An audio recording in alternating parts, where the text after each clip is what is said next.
Hey there, sports history fan. This is Arnie Chapman, host of the Football History Dude podcast, right here on the Sports History Network. Now, before we jump into another sports history adventure, let me tell you about this episode's sponsor. We partnered with Rochester Sports Autographs, the largest JSA authenticated autograph distributor in the United States, where you can get deals on over 30,000 autographed sports collectibles. They even have film, music, and other entertainment autographs on the site, so there's something for everyone. Perhaps you're looking for a gift for Mother's Day, or maybe Father's Day. Heck, who needs a holiday as an excuse to give a piece of sports history to your loved ones? Or how about yourself?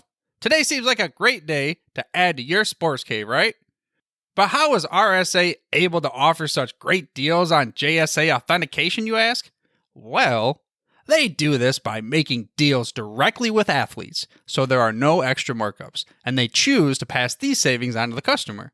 All orders from Rochester Sports Autographs are top quality and shipped to your door with top authentication and money-back guarantee.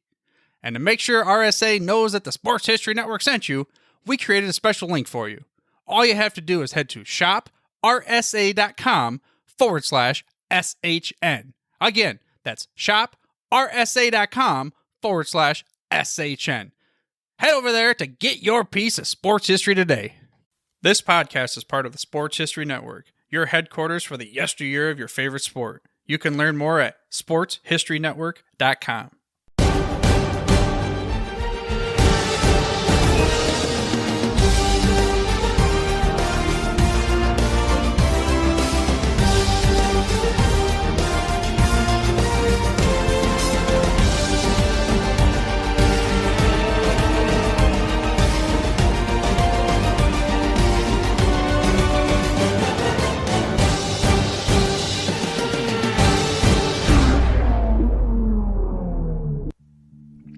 They were the first team to beat the Celtics in an NBA Finals and one of 3 teams to do so.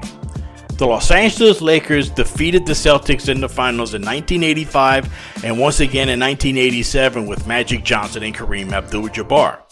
Then later in 2010 with the late Kobe Bryant. Then last season it was the Golden State Warriors who beat the Celtics for the title. So what if I told you that the other team to beat the Celtics did so with their star player scoring the most points in an NBA championship clinching win to claim that franchise's only NBA crown. And they did so in the city they no longer play in.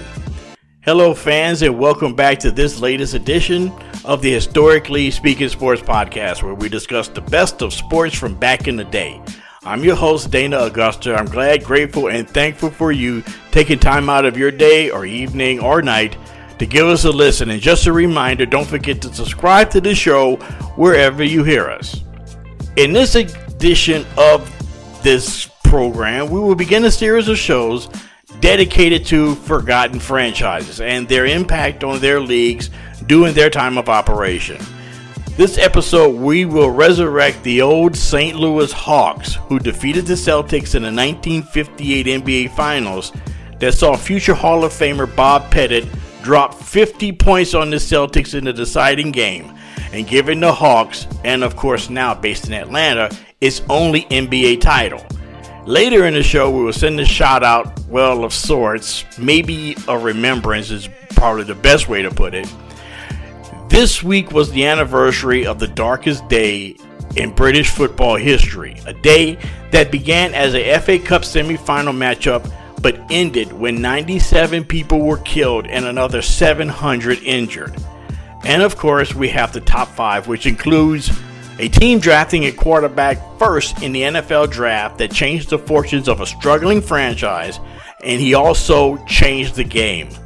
This week in history also saw a young Chicago Bulls guard score a playoff record, and 4 classic ballparks open their doors for the first time.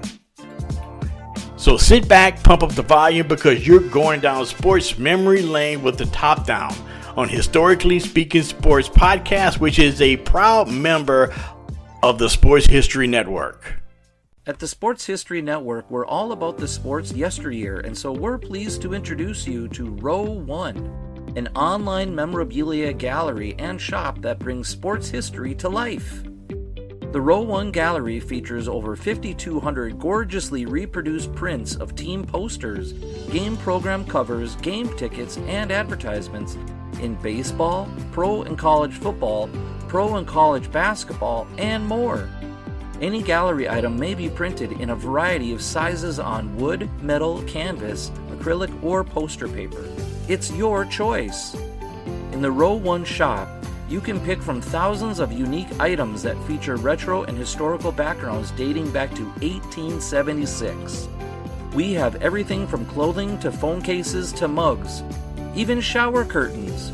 Go to sportshistorynetwork.com/row1 for access to the full Row 1 catalog. When you buy from the gallery today, you can instantly save 15% on your purchase. All you have to do is enter the code SHN15 and your discount will be applied. That's SHN15. That's it. Simple. Save 15% off all your prints in the Row 1 gallery. Just go to sportshistorynetwork.com/row1. And don't forget to check out all the podcasts on the Sports History Network. Soundtrack provided by Kevin MacLeod of filmmusic.io. Hello and welcome back to the show. I'm your host, Dana Augusta, and you're tuned in to the Historically Speaking Sports Podcast, where we bring you the best of sports from back in the day. And right now, it is our main event, and it is safe to say that most of the basketball viewing public has only known the Hawks as being in Atlanta. A small and dwindling group of basketball fans, however, could remember the days of the St. Louis Hawks. Now, this team that resided in the Gateway City was the chief foil of the mighty Boston Celtics from the mid-1950s to the early 1960s. Yet by the late 1960s, the Hawks had left town because of what plagues most teams that relocate: poor fan attendance and an unresolved arena issue. And the Hawks were no different. Now let's have a little background. The Hawks, whose origins can be traced back to the Buffalo Bisons in 1946 as a member of the National Basketball League. Yet, after just a long stay in Buffalo, just 38 days, the team moved to the thriving metropolis in the late 1940s of Moline, Illinois. They would change their name to the Tri-City Blackhawks. After a merger agreement between the Basketball Association of America and the National Basketball League, which would become the current NBA, which we all know and love, the Blackhawks would split time between Moline and Rock Island, Illinois, and Davenport, Iowa, hence the name Tri-Cities. The team was owned by Ben Kerner and Leo Ferris, and in 1951, they hired a young coach named Arnold Red Auerbach, who would coach the Hawks, or Blackhawks, to their first NBA postseason appearance. Despite the early success, the team struggled in the Tri-City area. They were moved for a short time to Milwaukee and shortened the name to the Hawks, but the team continued to struggle on the court. In 1954, the Hawks would draft a player from Louisiana State University named Bob Pettit. He would go on to change the fortunes of the Hawks as well as redefine the power forward position. The next season, Kerner moved the team once again, this time to St. Louis, Missouri, and changed the name to the St. Louis Hawks. After the move to eastern Missouri, the team's fortunes changed practically overnight. In 1956, Bob Pettit captured the league's first official Most Valuable Player award, and the St. Louis Hawks drafted legendary Bill Russell in the first round. Now, let's just think about that for a second. Yeah, I know that Russell was part of a draft day trade to the Celtics for Ed McCauley and Cliff Hagan, who are themselves Hall of Famers. I know that, but just think about this for a second. What if Russell had stayed in St. Louis?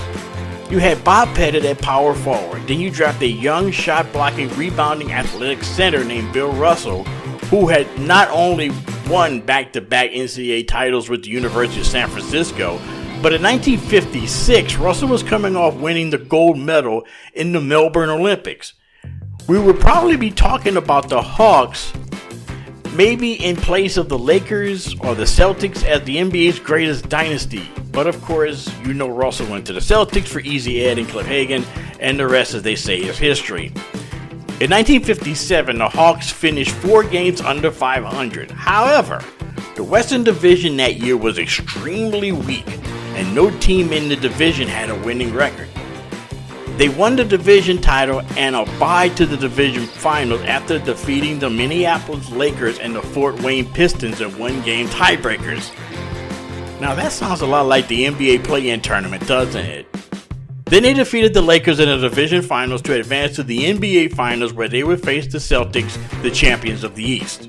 The series would take the full 7 games, and with the series tied 3 games apiece, and both teams aiming to win their first NBA title, the Hawks and Celtics battled in what many consider one of the greatest Game 7s in NBA Finals history. In historic Boston Garden, despite a brilliant performance by Pettit and Hagan, the Hawks fell to the Celtics 125-123 in double overtime for the Celtics' first ever NBA title. It was, and still is, the only NBA Finals Game 7 to go to double overtime. Pettit finished with 39 points, while Cliff Hagan had 24 and guard Slater Martin scored 23. The next season, 1958, was a season where a couple of teams were on the move. That season, the Pistons moved out of Fort Wayne, Indiana, and moved to the Motor City of Detroit. And meanwhile, the Royals decided to leave upstate New York, which they were located in Rochester, and relocated to Cincinnati. Meanwhile, the Hawks were making moves themselves, in their case, in the standings. That season, the Hawks tallied their first winning season with a 41-31 mark.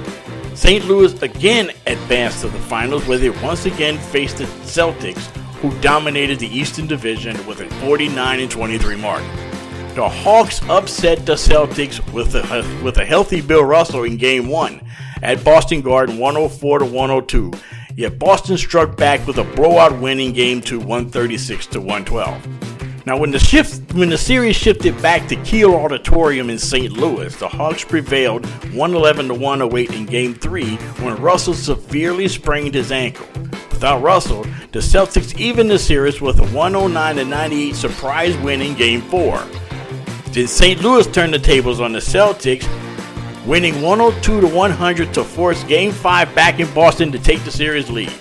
Now back in Kiel Auditorium in St. Louis on April 12th, the Hawks wasn't about to miss their opportunity to defeat the defending champions. Pettit turned in a spectacular performance, scoring 31 points in the first 3 quarters, and then caught fire in the final period, nailing 19 of his team's last 21 points.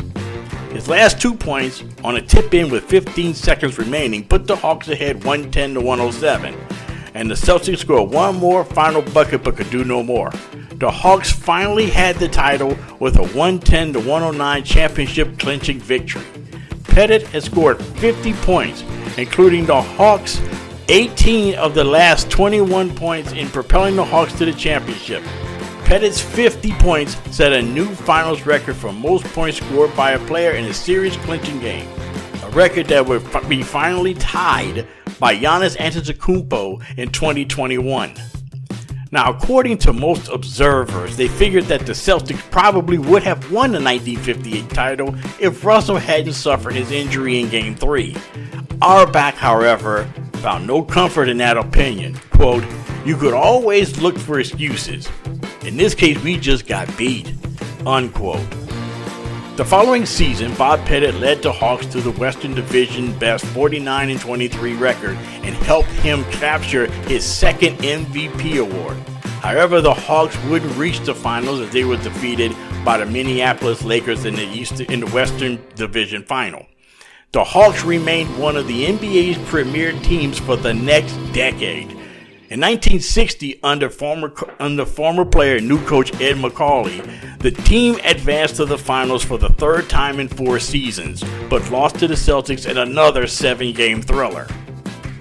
The following year, with the acquisition of rookie Lenny Wilkins from Providence, the Hawks repeated their success, but met the Celtics in the 1961 NBA Finals again and lost in 5 games. They will remain contenders for most of the 1960s, and advancing deep into the playoffs and capturing several division titles. Yet it all began to change in the mid-1960s. Despite the success, Hawks owner Ben Kerner became weary of the Hawks' longtime home, Kiel Auditorium.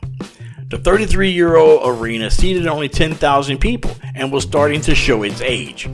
The Hawks occasionally played at the much larger St. Louis Arena, also known as the Checker Dome, mostly against more popular opponents, but Kerner was not willing to move the team there full time because it had not been well maintained since the 1940s. And even though it was being heavily renovated to accommodate the arrival of National Hockey League St. Louis Blues in 1967, Kerner was not willing to move to the St. Louis Arena. He wanted a new arena to increase revenue. However, Kerner was rebuffed by the city on several occasions. In early 1967, Kerner briefly put the Hawks up for sale. One of the bidders, ironically, was a New Orleans group led by future talk show host Martin Downey Jr., but the deal collapsed and Kerner temporarily took his team off the market.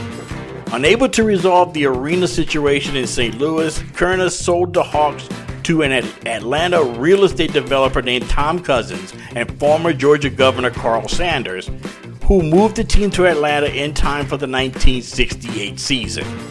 And during the Hawks' time in St. Louis, which lasted from 1955 through 1967, they played in 4 NBA Finals in 5 years and featured the likes of Hall of Famers Bob Pettit, Lenny Wilkins, Cliff Hagan, Slater Martin, and Lou Hudson. Other great players that wore the Hawks uniforms included Paul Silas, Richie Guerin, who would later coach the Hawks, and also Jumpin' Joe Caldwell and Clyde Lovellette. The Hawks were one of the great teams and great franchises during the NBA's more formative years. And that was this episode's main event. And coming up is the top 5, where we highlight the great sports moments that took place between the dates of April 16th and April 22nd. Now, these moments include one of the greatest quarterbacks in NFL history, drafted into the league where he would change the fortunes of a founding franchise and alter the course of the NFL. Also, one of basketball's greatest scorers had a historic afternoon in a losing effort, and 4 Major League Baseball ballparks opened their doors to the public for the first time. That and so much more coming up on this edition of the Historically Speaking Sports Podcast, a proud member of the Sports History Network. The Pigskin Tales podcast is part of the Sports History Network, your headquarters for the sports yesteryear. Hosted by Ross Bliley, the Pigskin Tales podcast takes you on a journey through life of pro football stars such as Ernie Nevers, Red Grange, and Fran Tarkenton. Plus, you might not know them real well, but you can hear stories about Bill Brown, Grady Alderman, and Dave Osborne. You can learn more on these players at sportshistorynetwork.com/podcasts/pigskin-tales. Hello and welcome back to the Historically Speaking Sports Podcast, where we focus on the best of sports from back in the day. And just to remind everyone out there, you can follow us on Twitter at HistoricallySP2 to get your daily dose of sports history. And in addition to that, you could also drop us a line or two at historically.speaking.sports@gmail.com. And now it is time for the top 5 moments in sports history in this week from April the 16th through April the 22nd. And so, without further delay, here we go. Number 5. Peyton Manning drafted number 1 by the Indianapolis Colts. Heading into the 1998 NFL Draft, there was one question on everyone's mind. Who would the Indianapolis Colts take with the first pick in the upcoming draft? There were 2 supposed can't-miss NFL prospects that year that were slated to go 1 and 2.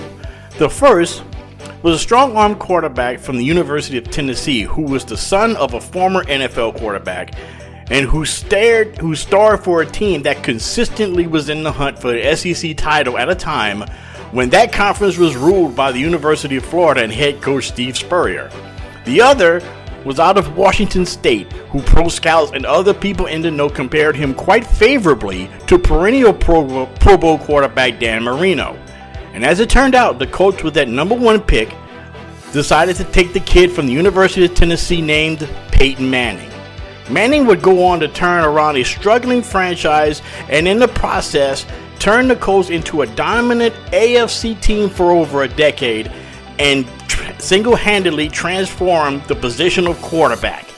Manning, after his career concluded, had passed for 71,940 yards, won the Super Bowl twice. That included a Super Bowl MVP award. He was a Pro Bowler 14 times, 5-time league most valuable player, and tallied 539 touchdown passes.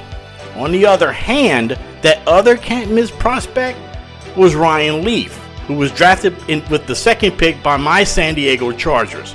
Leaf for a time was the poster child for NFL quarterback busts until Jamarcus Russell came along. Drafting quarterbacks in the first round is still an inexact science. Number 4. Joe Montana announces his retirement. On April 18, 1995, Joe Montana announced his retirement from the NFL.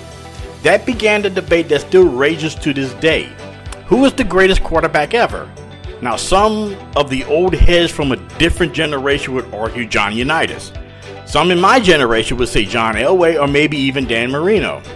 In 1995, those were the choices because no one had ever heard of Peyton Manning or Tom Brady for that matter, but they would come along soon after. Montana's nickname was Joe Cool, and for good reason. He never seemed flustered, or even when the Niners were down 35-7 to the Saints and rallied them to victory in 1980. Or the time that Joe Montana hit Dwight Clark in the back corner of the end zone to propel San Francisco to their first Super Bowl appearance in the 1981 NFC Championship game.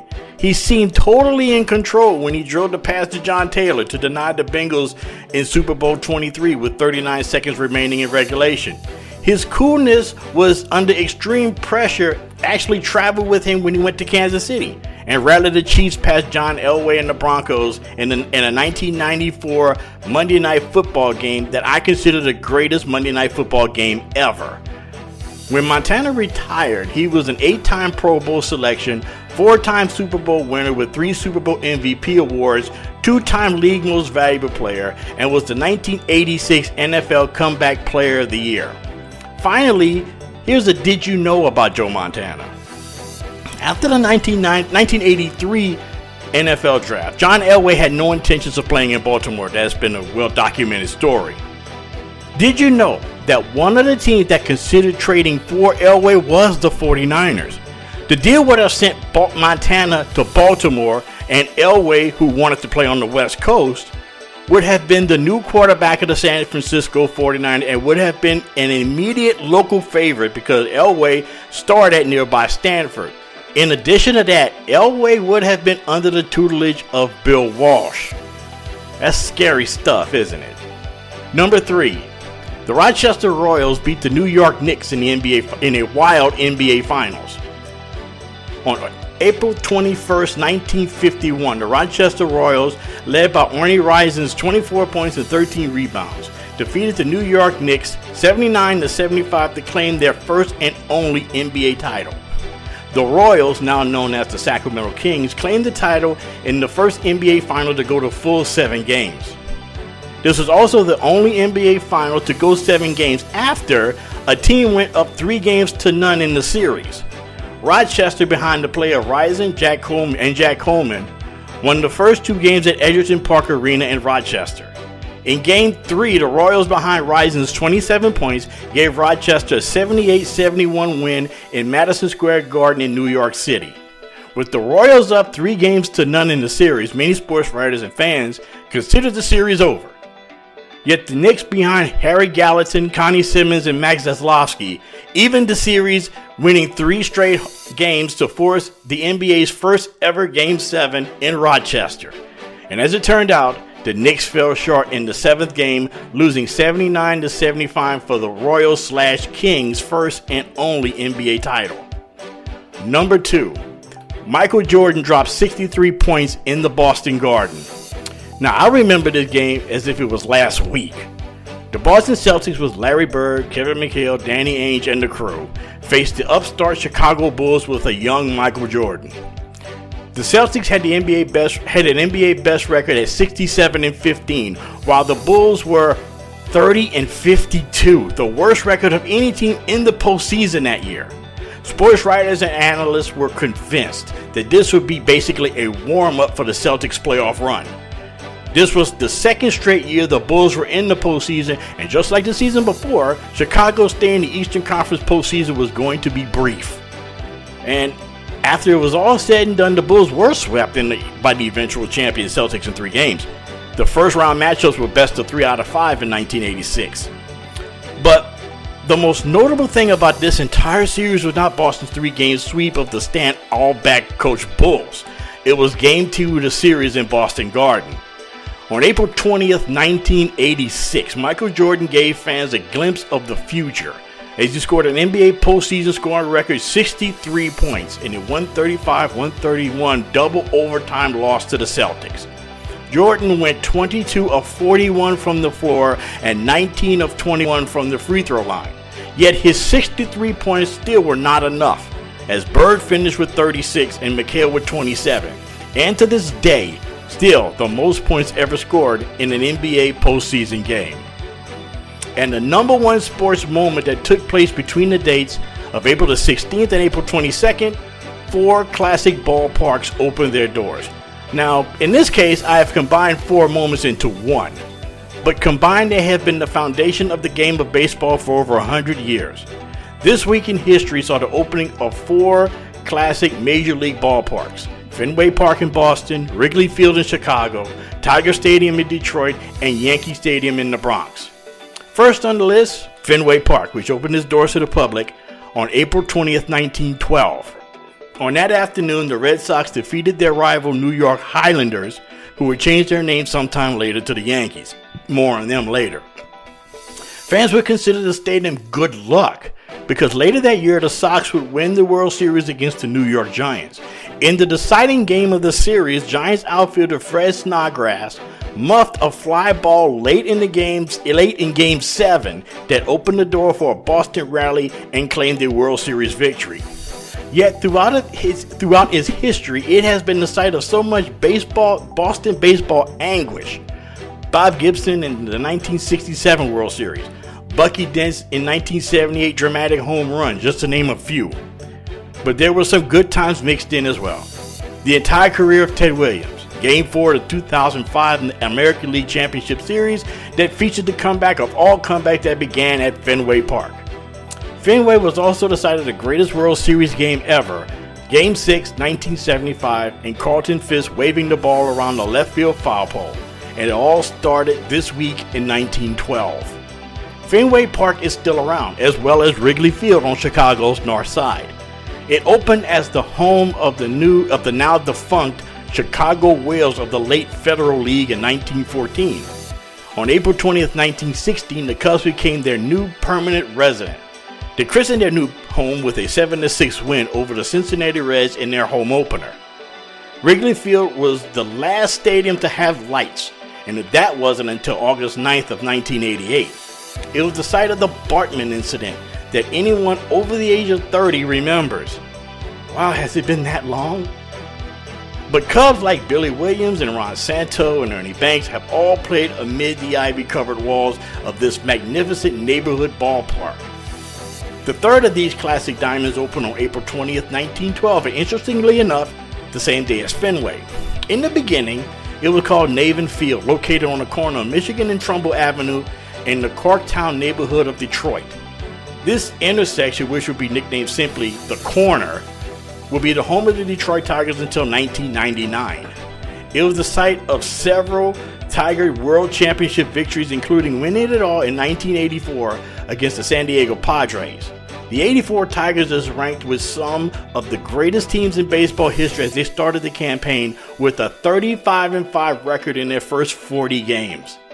Detroit is famous and also notorious for its passionate fans, and that was never quite more evident than in Game 7 of the 1934 World Series between the Tigers and the St. Louis Cardinals.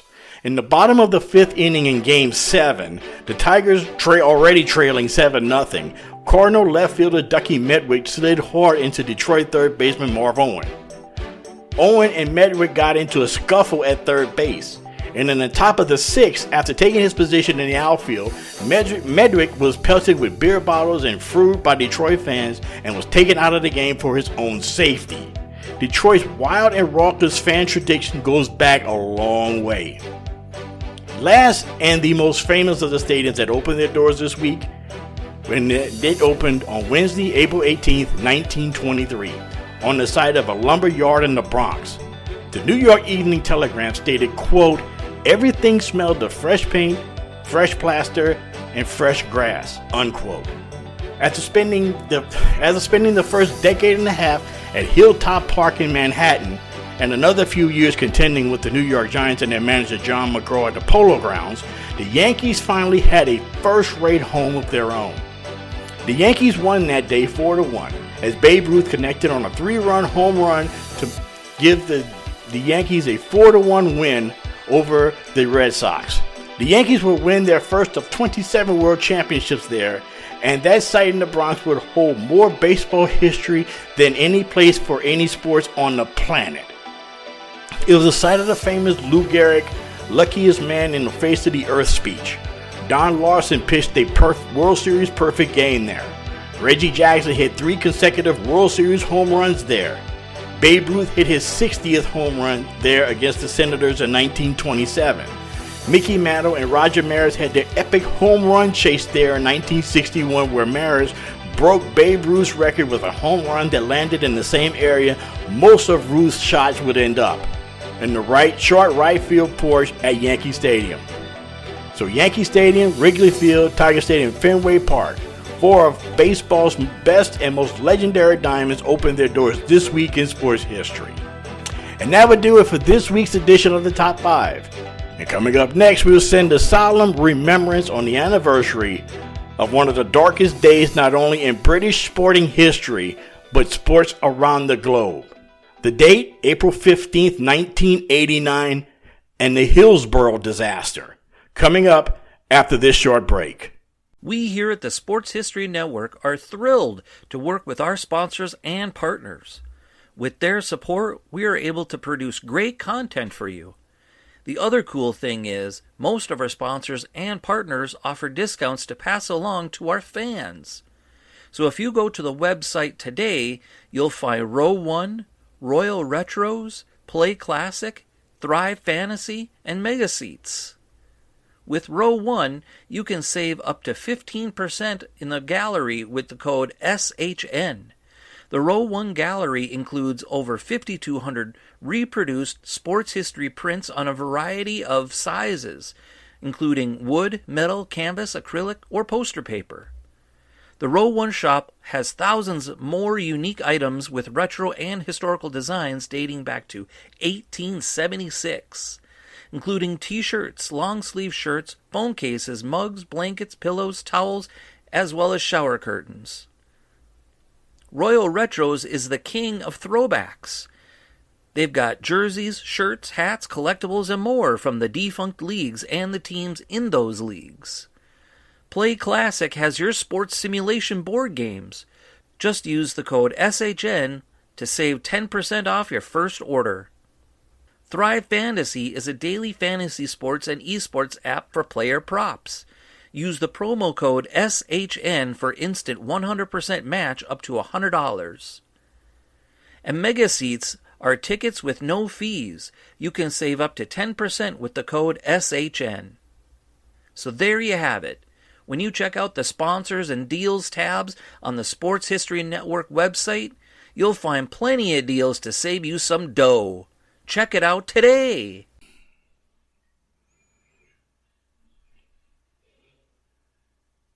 Hello and welcome back to the podcast. Glad you're able to stick around. And to conclude this episode, I would like to take a trip back to the spring of 1989 and across the pond. This part of the show, we call it the shout out, as we take a look at a significant athlete or event that took place which is celebrating an anniversary the week of the release of this episode. In this edition of the program, the term shout out, I feel, is not appropriate to this story. It is more of a remembrance than anything. On April 15th, 1989, at Hillsborough Stadium in Sheffield, England, Liverpool was set to face Nottingham Forest in the FA Cup semi-final. Now, to those who are not really versed in English football, the FA Cup, or the Football Association Challenge Cup, is a soccer competition in England where all the teams are eligible to play in a knockout tournament to determine the best soccer team in England. It is sort of like having a baseball tournament where every team from Major League Baseball all the way down to single A minor leagues and everyone in between are in a single elimination tournament. On that afternoon, Liverpool and Nottingham Forest began the game with hopes of reaching the final at legendary Wembley Stadium. However, as the day ended, English sports writers and newscasters called it, quote, the darkest day in British football history, unquote. What happened was simply known as the Hillsborough Disaster, which was a fatal human crush during the FA Cup semifinal where two standing room only pens on one end of Hillsborough Stadium was overcrowded with fans, which caused the deaths of 97 people and 766 injuries. It is the highest death toll in British sporting history. What led to the crush was shortly before kickoff, in an attempt to ease overcrowding outside the stadium near just two turnstiles, the commander of the police that was in charge of security, David Duckenfield, ordered one of the exit gates open that led to an influx of people entering the standing room only area on one end of the stadium. At that end of the stadium, there was a narrow tunnel which led to the overcrowded pens. Keeping the fans off the field was a 10-foot-high steel fence. With the stampede of people in that confined area, fans that were close to the field were pressed against the fence with nowhere to go. Most of the injuries and deaths occurred close to the field as they were pinned against the fence. The most dramatic photos and images from the disaster was people literally being crushed to death against the steel railing that kept fans off the field. To relieve pressure, fans were being pulled up to the second level of the stadium from the fans seated in that area. People that were entering the gates were unaware of the problems at the fence. People and stadium ushers usually stood at the entrance to the tunnel.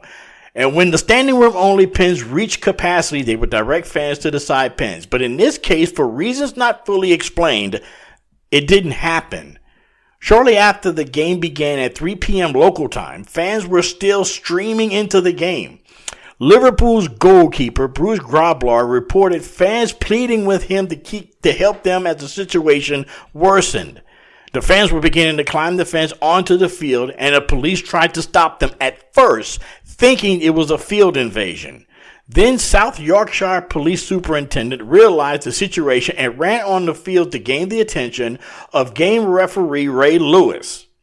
He stopped the match shortly after it began as fans climbed the fence in an effort to escape the crush.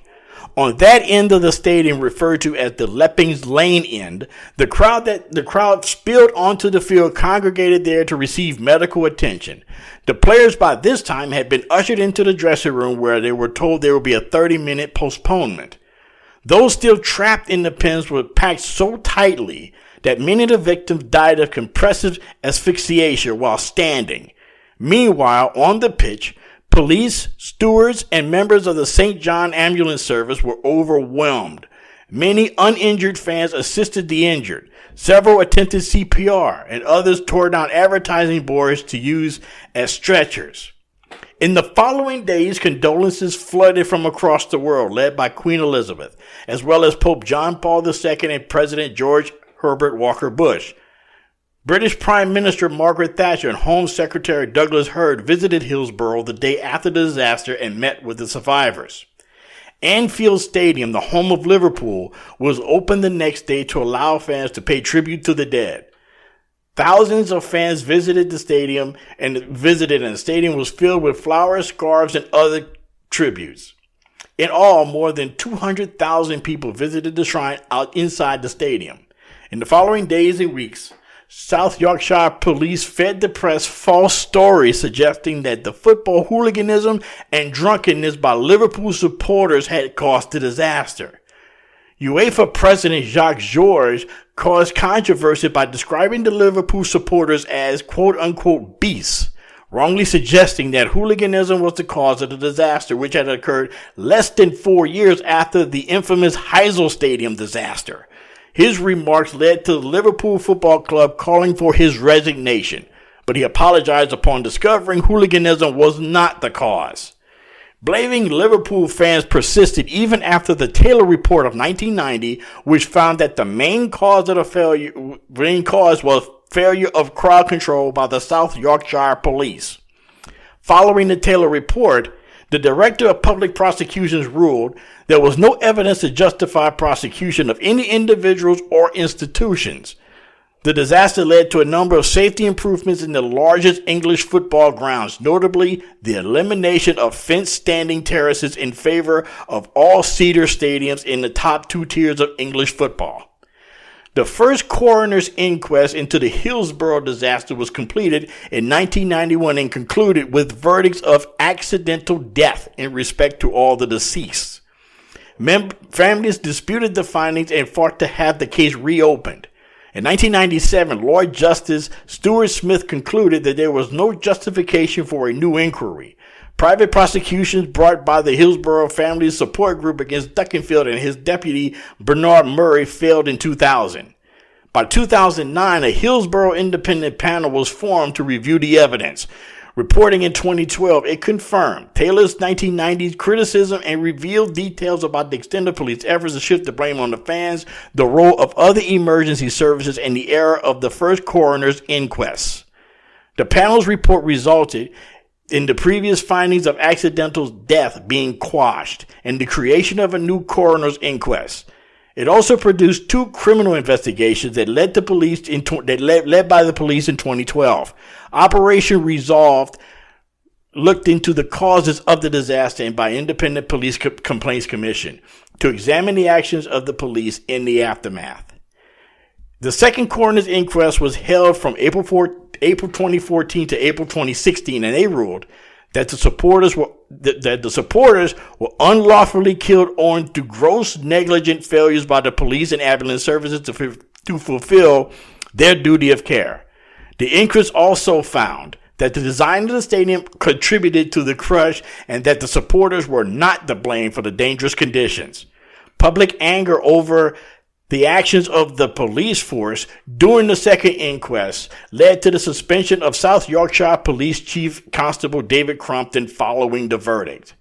On June of 2017, 6 people were charged with offenses including manslaughter by gross negligence, misconduct in public office, and perverting the course of justice for their own actions during and after the disaster. The Crown Prosecution Service subsequently dropped all charges against one of the defendants. The Hillsborough disaster was one of the darkest moments in the history of English football and is still talked about to this day. The game was eventually resumed, moving the match to Old Trafford in Manchester on May 7th with Liverpool beating Nottingham Forest. In the FA final, Liverpool would beat Everton as both teams wore black mourning armbands as a gesture of respect to the victims. And that will do it for this edition of the Historically Speaking Sports Podcast. Thank you guys for listening. And as a reminder, don't forget to subscribe to this podcast so you can get new episodes when they are released. And check us out on Twitter at HistoricallySP2, where you can get your daily dose of sports history. And you could also drop us a line at historically.speaking.sports@gmail.com. And if you haven't subscribed already, please do. And also, please tell your family, tell your neighbor, tell a friend, and even tell a passerby on the street about us. I would really appreciate it. And until next time, I'm Dana Augusta, your host, saying so long.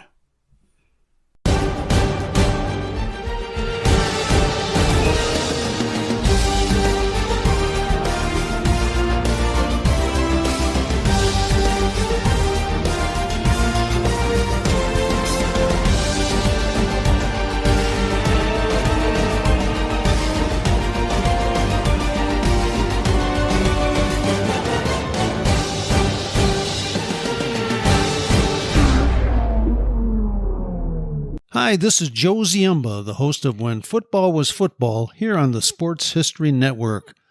I'm very pleased to announce that I will be partnering with the Sports History Network to give away 2 copies of my latest book called Bears versus Cardinals, the NFL's oldest rivalry. To enter, just head over to the following link, sportshistorynetwork.com/giveaways. We hope you'll enjoy the numerous stories in the book, which is largely based on the newly released Dutch Tournament collection at the Pro Football Hall of Fame. Dutch was the co-owner of the early Chicago Bears with George Halas and kept correspondence, financial records, and scouting reports, which now allow us to peek into the management of an NFL club during the first few years of the league's existence. Along the way, we'll meet unusual gridiron characters from years gone by, including a quarterback who could throw the ball farther behind his back than he could throwing it forward, a Bears lineman who was such a good tavern fighter that he decided to enter the boxing universe, and a Cardinals halfback who gave up the NFL rushing title by deciding to not show up for his team's final game of the season. And can we forget the time the Al Capone mob interrupted a Bears-Cardinals game? The new book was fun to research, and I hope you will enter our free contest today. Once the winners are selected, we'll be in touch regarding shipping as well as to inscribe the book personally for you. This might make a perfect gift for Mother's or Father's Day, or simply add it to your own personal collection. Once again, enter by visiting sportshistorynetwork.com/giveaways. Thank you and good luck.